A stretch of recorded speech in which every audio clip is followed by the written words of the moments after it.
Big Z Reviews.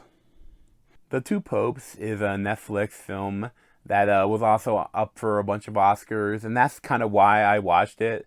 I didn't really seem that interesting to me, but I checked it out, and it is kind of interesting. Nothing is static in nature, not even God. Where should we find him if he's always moving?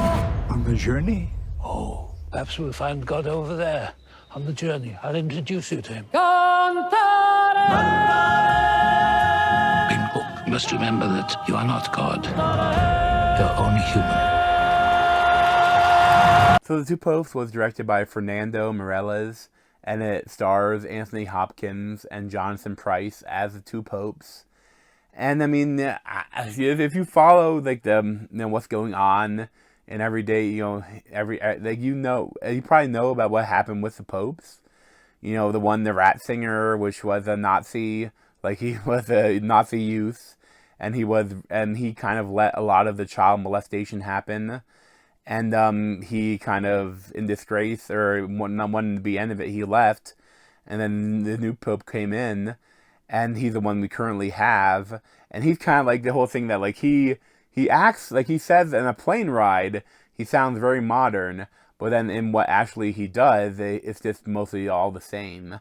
You know, he's still like the Catholic Church is still spending millions and millions of dollars trying to prevent places from getting rid of the statute of limitations so that all the people that were molested by Catholic priests can actually get some justice. And I mean, the Catholicism, the people in charge of it, the popes and all the underlings, they let it happen. You know, they just push people along. Like they instead of having them arrested or even just getting rid of them, they would send them to a new church where they have a new series of kids to molest and rape. And it's like, oh Jesus! Like when you think about it, it's just so horrible. And it's like.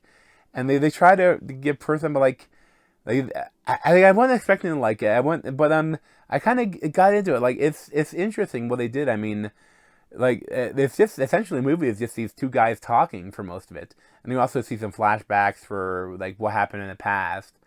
But it's the only thing though is too instead of just like setting up the camera, letting them talk. Sometimes they try to make the conversation a little more dramatic. Be like, camera shake, oh, zooming in, oh. Like, it's still just a conversation. You don't have to go crazy, cameraman or editors, but it's well acted, it's well written. But still, I mean, like, I still don't feel for him. I mean, like, at a certain point, like, Ratzinger comes out about the child rape and, like, saying that he knew about it but didn't do anything. And it's like, you don't like the characters. Like, it's like, but they kind of bleep out, like, all you hear is white noise for some of the stuff. Like, but I don't know. It's interesting, but it's not, like, I don't think it should have been up for all the Oscars. Like, the characters. I didn't think their actors were that good.